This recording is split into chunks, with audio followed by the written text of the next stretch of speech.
mas antes preciso saudar Edgar Miguel. Edgar, peço desculpas pelo atraso, a gente acabou, Bauru, escala 6x1. Então, 6 dias de notícias pródigas, aí a gente tenta folgar no domingo. A gente achava que o sábado ia ser light, mais um sábado, né, para um descanso, para reflexão da semana que se foi. Não, mas Bauru, ela produz notícias incansavelmente, né? Então a gente tem que discutir. É o Noroeste que fecha as portas, é o respirador que não chega, é a ET que pode parar de receber dinheiro. Então a gente tem que discutir, Edgar. E aí eu peço desculpas porque acabamos atrasando a nossa conversa. Bom dia, seja bem-vindo mais uma vez. Bom dia, Pitoli, todo mundo aí que estou saudoso. Eu entendo perfeitamente, Bauru é pródiga, como você disse, né? Notícias tristes não faltam, infelizmente. Algumas boas, e não vamos deixar de ressaltá-las, mas há muito o que dizer, com certeza. Eu estava acompanhando e fique tranquilo, fique em paz. Muito obrigado, Edgar. Éden Duarte aqui ao meu lado, já pronto para lançar o início da nossa conversa de hoje. A gente nunca sabe onde ela vai terminar, essa conversa, né? Mas o início, quem dá o pontapé inicial aqui é Éden Duarte. Fala, Éden. Bom dia, Edgar. Bom dia a todo mundo. O assunto hoje é democracia. E surgiu de uma postagem do Edgar Miguel sobre o lançamento de um livro do professor Mário Sérgio Cortella. Ele disse o seguinte: no meu entender, democracia... Quem disse? Mário Sérgio Cortella. No meu entender, democracia não é a ausência de divergências mediante sua anulação. É a convivência das divergências sem que se chegue ao confronto. Costumo fazer uma distinção entre conflito e confronto. Conflito é a divergência de posturas, de ideias, de situações. Confronto é a tentativa de anular um ao outro. Tudo bem, Éden? Obrigado bom, Edgar. por estarmos conversando de novo e você está levantando assuntos tão importantes. Realmente, o Cortella, ele traz reflexões muito interessantes, né? E ele vem, com esse novo livro que eu estou ansioso para ler, ele vem nos falar, colocar algumas questões no lugar, né? Porque a gente, é muito interessante como a gente sofre e se engana e sofre, porque a gente não se atenta às definições das palavras. E nisso Cortella, ele é forte, né? É muito interessante ver o jeito que ele fala explicando cada palavra e cada conceito, principalmente colocando as diferenças, colocando o conceito oposto. É muito interessante. Isso é muito útil, porque eu acho que a gente briga demais, a gente vê inimigos onde não tem, muitas vezes, exatamente porque não entende alguns conceitos, ou quase todos os conceitos, né? E isso é aquele grande e clássico problema de comunicação, onde a gente pensa que está falando a mesma coisa, ou a mesma língua, e, na verdade, não estamos nos entendendo. Então, realmente, a gente precisa entender bem, e estamos, acho que, caminhando nisso, por conta dessas fortes experiências, como é o sistema democrático, o que ele significa, o que nós devemos esperar dele. Isso é muito interessante. Qual a nossa postura diante dele? Eleição encerrada. Se o meu candidato foi ganhador ou não, qual que deve ser a minha postura? Né? Para que ele serve? Para que o processo democrático serve? É para criar competição, dissensão? É para criar separações? Ou é para gerar o bem geral? Ou para nos ajudar a construir o bem geral? Então, a gente entra nos jogos, né? A gente entra num determinado esquema muito alimentado por determinados personagens, e a gente se esquece que a conta vai cair no nosso bolso, vai impactar a nossa vida. Esse é o grande questão. Eu acabo ganhando aquela conversa, né? Eu acabo calando o outro diante de alguma colocação que eu faço, mas daqui a algum tempo, umas semanas ou alguns anos, é a minha vida que vai piorar, né? Então, de fato, o conflito é extremamente importante. A gente não pode fugir do diferente. o Pitólio, o Éden, pensa diferente do que eu penso, eu preciso me interessar por isso. No mínimo para perguntar como ele chegou nessa ideia. Por que que ele pensa assim? Baseado no quê? Para eu jogar fora ou não.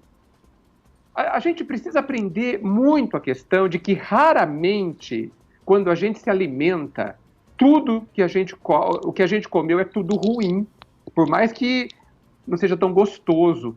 Porque geralmente alguma coisa a gente aproveita, algum nutriente tem de qualquer conversa, de qualquer alimento, só que a gente precisa aprender a jogar fora o que não nos serve. Mas sabe, Edgar, ao mesmo tempo que a gente precisa respeitar quem pensa diferente e tentar entender de que forma ele pensa, tem uma questão que eu tenho um grande amigo, o doutor Eduardo Rolo Duarte, que tem uma preocupação muito grande com a estética. Ele fala da estética. Né? E veja, o conceito de estética que o doutor Eduardo Rolo Duarte coloca à mesa, ele é muito abrangente, né? De uma amplitude gigantesca, que passa inclusive pela estética da palavra, a estética do discurso, a estética do posicionamento, do pensar e como dizer o que você pensa de maneira esteticamente adequada. Eu quero colocar aqui, Edgar, diante dessa ponderação, é que muitas vezes, quando nós entramos em conflito, e não em confronto, mas em conflito, falta estética. E quando falta estética, gera um ruído na comunicação suficientemente capaz de trazer um negócio chamado desrespeito à conversa e transforma conflito em confronto. A gente precisava tentar, primeiramente, dar uma estética adequada à conversa para que conflito não vire confronto. Nossa, eu concordo plenamente, plenamente. Tá? Não tem porquê eu colocar uma estética agressiva, tá certo? No que eu estou dizendo. Não tem porquê eu misturar a conversa no campo das ideias e eu atacar a pessoa que pensa diferente. Não tem porquê eu escolher determinadas palavras para colocar na minha frase, no meu discurso, palavras que vão ferir. E é muito interessante isso que você diz, porque essa semana chegou até mim uma colocação do Chico Xavier, que ainda continua sendo fonte de muita inspiração, e ele diz que na busca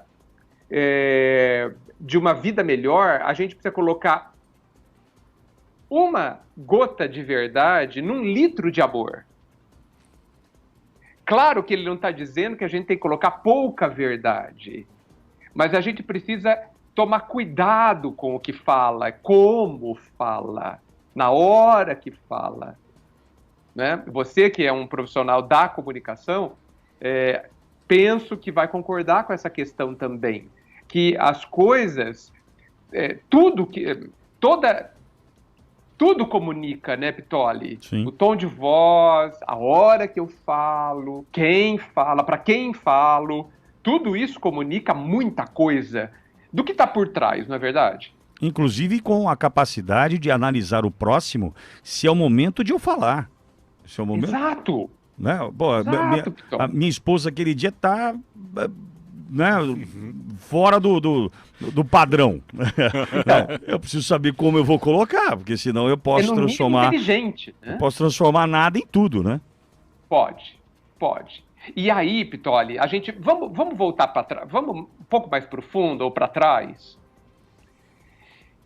Se nós partimos do pressuposto, e é um pressuposto tácito, é um pressuposto padrão, infelizmente, de que eu sempre vou ser atacado, de que sempre eu posso ser prejudicado, e que sempre tudo está contra mim, com certeza eu já chego atacando. Então, a gente percebe em algumas situações exatamente isso. Por que gerou aquele confronto? Por que a coisa descambou para a guerra? Porque eu já cheguei batendo, sem ouvir o outro. Isso não é diálogo. Não é. Edgar, tem uma pergunta do Valtinho de Nato, meu amigo, irmão querido. O Valtinho faz a seguinte pergunta para você. O Pondé Legal. fala que já passamos por várias pandemias, guerras mundiais, muitos conflitos e a humanidade não mudou e não mudará, segundo ele, que é bastante cético. O que o Edgar pensa disso? Pergunta Valtinho. A gente precisa tomar cuidado com as generalizações, né? Nós somos 7 bilhões de pessoas, tá? Quando ele fala, se a gente se referir à maioria, se a gente se referir, melhor dizendo, aquele grupo que grita mais, que fala mais, que aparece mais, é possível que a gente diga que nós não aproveitamos da crise da experiência, tá? Então eu acho que a gente não pode fazer uma análise linear sobre isso. Milhões de pessoas aproveitarão e despertarão. Milhões de pessoas continuarão como sempre foram. Milhões de pessoas mudarão um pouco. Então, cada um vai sentir, está sentindo o que acontece de uma forma extremamente particular. E a gente precisa observar ao longo do tempo, e não 15 dias depois que terminar esse processo, mas ao longo do tempo, o conjunto de forças aí, o vetor de forças que vai se formar, de um grande número de pessoas que talvez que não se posicionava e vai começar a se posicionar. Que tinha uma certa flexibilidade, talvez até exagerada, que não tem mais, né? Que vai começar, ou já está fazendo, um conjunto de movimentos, inclusive silenciosos, e que tem altíssimo poder de transformação, né? Então, eu não concordo com o Pondé, eu acho que ele está analisando num curtíssimo prazo, né? Mesmo quando ele olha a pandemia do século passado, ou algumas mais para trás, de 300 anos, eu entendo que o tempo da humanidade é muito diferente. A gente precisa, talvez, olhar o tempo em termos de séculos ou milênios. Porque o crescimento de uma massa tão grande, ele é mais lento e ele envolve um conjunto muito grande de questões. Então, eu não seria cético como ele, é óbvio, né? Agora, concordo com ele que a gente precisa ser realista, que nós não vamos ver milagres daqui a curto prazo. Não vai haver milagres. É um processo lento. Mas me parece, e acho que é história, quando a gente olha a longo prazo, permanente de crescimento. Ou alguém, duvida ou não vê que nós já melhoramos de 1000 anos atrás. Continuamos tão ruim quanto éramos na Idade Média? Parece que não. E por quanto passamos, né? Só um minuto só para não perder a linha de raciocínio. E por quanto passamos, né, Edgar? Porque nós perdemos muitas oportunidades de nos transformar, né? Nós perdemos essas oportunidades. E Deus, misericordioso que é, nos dá a chance novamente. Só que para você se transformar, depois de ter perdido aquela oportunidade, muito provavelmente você tenha que passar pelo problema novamente. Lembrando que um bom pianista se faz com treinos exaustivos. Um bom lutador de karatê, como nós tínhamos no nosso grupo, e você conhece muito bem, a Bia Vital, que trabalhava conosco. A Bia foi campeã brasileira de karatê. De uma disciplina e de um rigor para conseguir aquele resultado. É a transformação. Sim. Será que outras pandemias virão para a gente aproveitar o que não aproveitamos agora? Participação. Veja, assim, é só a gente lembrar do que o Einstein disse. Se a gente continuar fazendo a mesma coisa, nós vamos ter os mesmos resultados. Não tem alternativa, isso é praticamente matemático, né? Então, eu quero que algumas coisas não aconteçam mais. Ok, o que eu vou fazer diferente? E veja, às vezes não é tudo diferente. Às vezes são algumas coisas determinantes, fundamentais, que eu preciso alterar. Né? E aí, quando a gente fala, sabe, Pitoli e Éden, de transformações, a gente sempre pensa que a gente vai ter que ser uma outra pessoa ou fazer coisas absolutamente diferentes. Eu acredito fortemente que pequenas alterações diárias mudam uma vida. Da mesma forma que se você ao invés de pegar um caminho reto e ir para frente, fazer um pouquinho à esquerda, ao longo de 1000 quilômetros, você vai estar totalmente fora da rota ou em outra rota. Então, veja, eu acho que a vida, a melhoria, o propósito de melhorar, ele não exige radicais mudanças. Não que não devam ser feitas muitas vezes, mas não exige para todo mundo. Mas pequenas mudanças que são feitas milimetricamente, todos os dias. É isso que eu acho que vai nos levar a uma vida melhor. Estejamos atentos. Falando em mudança na pandemia, o Laércio Picarelli diz o seguinte: ultimamente troquei o meu sincericídio pelo silêncio, ou seja, é a troca da maneira de dizer as palavras, às vezes no impulso, às vezes naquele momento, é que a gente acabou de conversar sobre a estética, né? E pelo silêncio. Às vezes é melhor você se silenciar, refletir sobre aquilo ali e evitar com que as suas palavras sejam tão ou mais nocivas do que a própria situação, não é isso? É preciso, sim, sem dúvida. É um cuidado, é uma prevenção importante. É claro que a gente precisa tomar cuidado porque a gente adora os extremos, né? Passo a vida falando muito, de repente falo nada.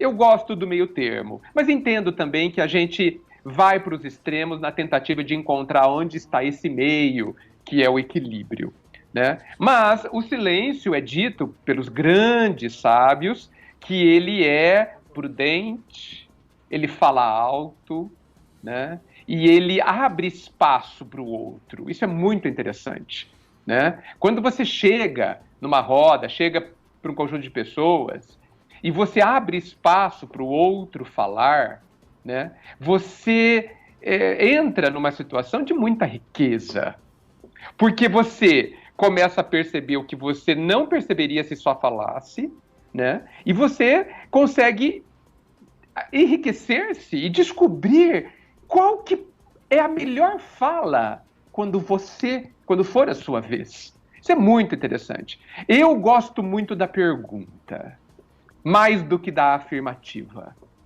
A afirmativa muitas vezes me parece aguda, me parece cortante. Mas a pergunta, no meu entendimento, ela é sempre uma abertura de possibilidades, né? Sempre é uma sinalização de que você quer que o outro fale, que você está interessado em que mundo é esse outro que não é o meu. Eu gosto muito da pergunta. Eu sou um cara de perguntas, não sou um cara de tantas afirmações. Por incrível que possa parecer, até porque eu faço tantas afirmações aqui, né? Edgar, quis Deus que eu fosse descendente de italiano e locutor. Eu falo mais que o homem da cobra, né? Eu falo. E detalhe, sou pago para isso, inclusive, né? Então, mas veja, você é obrigado a falar e gosta. Mas você acha que você não ouve? Não, é isso que eu ia dizer. Não, era aí que eu ia chegar. Gosto muito do equilíbrio, né? Ele é fundamental em todos os sentidos, né? Porque quem fala muito, nada ouve e não consegue perceber, como você acabou de colocar. Ao mesmo tempo, quem só se silencia também sugere um desprezo a quem está ao seu redor, né, Edgar? É verdade. E eu acho, Pittoli, eu fiz uma pergunta retórica para você, porque penso que quem fala bem, e falar bem não estou falando de técnica, estou falando de conteúdo também, necessariamente tem que ouvir bem. Eu considero impossível alguém falar bem todas as suas dimensões se não ouvir bem. Impossível. Concordo. Mas então, é a capacidade de observar, né, Edgar? Já sabia que você ouvia bem. Obrigado. Mas é a capacidade de observar, Edgar. Então. Assim, tem que estar muito aguçada essa percepção e ela se dá quando você está em silêncio, certamente. Sem dúvida. É provocador, né? É um assunto. Agora, ao mesmo tempo, né? E vocês começaram a conversa falando do Cortella, e inevitavelmente me lembrei do primeiro livro do Cortella que li, que talvez. Então, o primeiro a gente nunca esquece, né? Então é aquele que eu tenho como xodó, que é uma pergunta que ela é terrível. Ela é terrível. Ela dói quando você começa a tentar procurar caminhos para responder. E outra, quando você começa a querer tergiversar, né, escapar da resposta, né, que é qual é a tua obra. Então. Né? Então, o que você está construindo, amigo? Qual é a tua obra? Tá bom, fechou a tampinha lá, foi embora. Qual é a tua obra? Né? E veja, a gente não está falando de nada que precisa sair no jornal, né? Não precisa não é construir um prédio, em detalhe. Né? Não. Não. Claro, não, nem me referi a isso. Mas assim, a gente não precisa, a nossa obra não precisa ser para mudar o mundo, não é? Se a gente mudar a vida de uma pessoa, a gente já tem uma grande obra. Já tem uma grande obra. Por isso que a gente precisa entender qual é o nosso papel, né? Pitoli, Éden e todos aí. A gente precisa entender, se eu sou um prefeito, se eu sou um vereador, se eu tenho um cargo público de qualquer espécie, eu tenho um papel que necessariamente impacta, às vezes, milhares, milhões de vidas. Mas se eu sou um cidadão, apenas, e apenas não no diminutivo, né? Mas se eu sou um cidadão, eu também impacto vidas. Não há quem não impacte vidas. Não há. Não existe essa pessoa. A pessoa que está há 30 anos numa cama, em coma, ela impacta vidas. Né? Imagine nós que perambulamos por aí, falamos e escrevemos e interagimos, etc. Tomamos café, nós impactamos. Então, a minha obra, a sua obra, talvez seja amenizar 1 minuto da vida de alguém quando você a encontrou. Esta é uma obra grandiosa. Nós estamos acostumados com as celebridades e acreditamos que a gente só é válido quando somos uma celebridade, quando impactamos milhões de vidas e nos aplaudem. Eu não concordo de jeito nenhum, né? Cada um de nós, precisa ser um trabalhador que melhora as vidas ao nosso redor. Porque não há alternativa para isso, porque desta forma, entendo eu, que melhoraremos a nossa e da coletividade como um todo, né? Veja, se nós não temos uma sociedade boa, é porque nós ainda não a construímos. É muito importante, no meu entendimento, essa questão. Puxa, eu não vivo numa sociedade tão boa quanto eu gostaria. Tá certo, Edgar. Ok, Edgar. E qual é a sua parte da parte boa da sociedade e da parte ruim da sociedade? Qual é a sua parte? Porque ninguém deixa de ser responsável pela sociedade em que vive, pela família em que vive. Ninguém. A gente precisa parar de colocar nas costas de 1 ou 10 ou 20 ou 100 a solução de tudo. Isso é uma grande ilusão, não é? Sim, fala. Essa discussão esse rumo que a nossa discussão tomou, da pergunta o que eu posso fazer, como eu quero fazer, a gente começou falando sobre democracia, e aí a gente sempre vai ser remetido à Grécia Antiga, e um dos principais pilares dessa Grécia Antiga da filosofia é o Sócrates. E o Sócrates é que fazia esse tipo de questão. A filosofia do Sócrates se baseava em pequenas perguntas, é chamada de maiêutica. Maiêutica significa dar luz, dar parto, colocar para fora. Sócrates entendia que a verdade está dentro da gente, a nossa verdade, a nossa maneira de enxergar o mundo está dentro da gente. E que nós temos que fazer perguntas. Às vezes nós não conseguimos perguntar para nós mesmos, como qual é a sua obra, por que você está fazendo isso, onde você quer chegar com isso que você está fazendo agora. Mas é através desse conhecimento que a gente vai conseguir nos entender e entender a nossa missão dentro da sociedade, que é a chamada eudaimonia, que é a nossa inserção no mundo. O grego entendia que o mundo foi criado e que cada um de nós tem o seu espaço dentro daquele cosmos, dentro daquele mundo, dentro daquela sociedade. Então o debate democrático, ele passa por isso. Porque a palavra democracia, ela surge também do grego, que é demos, que significa povo, e kratos, que significa poder. Ou seja, é o poder do povo. Onde eu quero chegar? Toda vez que eu exerço a democracia, seja ela de forma diretamente, quando eu decido um assunto dentro da minha empresa ou dentro da minha casa, essa chamada democracia direta, onde o poder está de fato comigo, ou de maneira indireta, quando eu, por meio do voto, elejo alguma pessoa e informo que aquela pessoa tem obrigações pelas quais ela me disse que teria antes, numa campanha eleitoral, é a maneira que eu exerço a democracia, às vezes direta, tomando as decisões, às vezes indireta, delegando esse poder para uma terceira pessoa.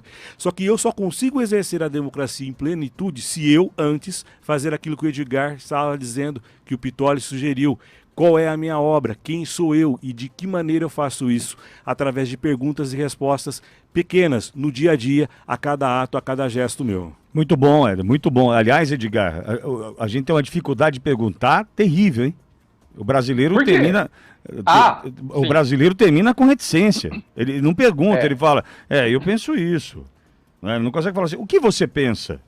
Lembrando que perguntas cretinas, respostas idiotas, né? Sem dúvida. Você, mais do que eu, sabe que perguntar também é uma arte, né? É. Perguntar também é uma arte. É uma arte. Né? Mas eu gostaria de agradecer a aula de filosofia do Éden. Gente, que fantástico! Parabéns, Éden. É muito importante que a gente volte, né, à Grécia Antiga, que ainda continua sendo um celeiro de tantas coisas importantes para a gente refletir. Parece, às vezes quando eu penso no que aconteceu há milênios na Grécia, e eu fico me perguntando para onde foi aquilo, né?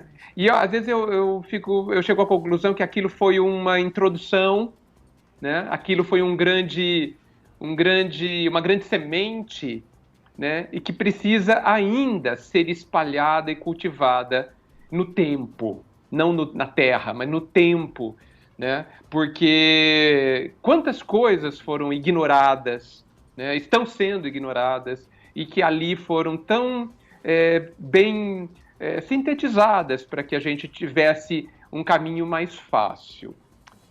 Estamos optando por, às vezes, até começar do zero, infelizmente. Mas é isso. Se nós... eu concordo plenamente que cada um de nós tem uma obra a fazer. Da mesma forma que uma semente tem um caminho, uma obra, ela virará árvore, dará frutos, virá flor.